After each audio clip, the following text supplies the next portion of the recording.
Halo teman-teman, apa kabar? Pernah nggak sih kalian mengalami situasi seperti ini? Ada teman, keluarga, atau bahkan rekan kerja yang meminta bantuan. Dalam hati sebenarnya kita lagi capek, sibuk, atau bahkan nggak sanggup.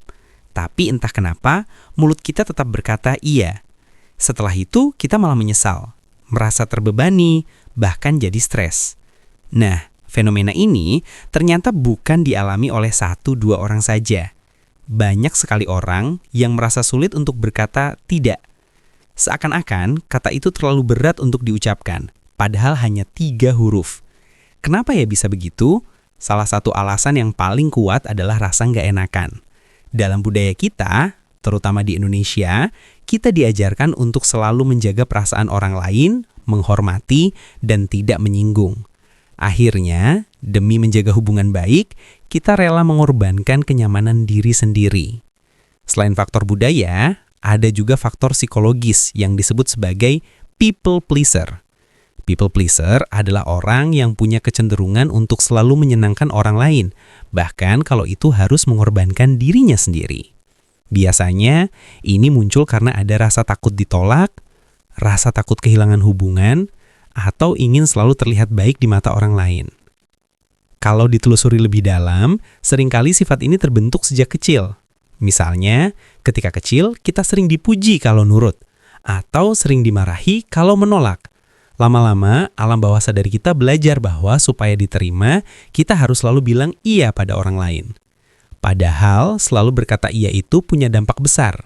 Pertama, kita jadi kehilangan waktu untuk diri sendiri.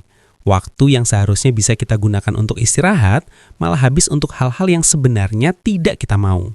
Kedua, kita bisa merasa stres, cemas, atau bahkan marah pada diri sendiri karena merasa terjebak.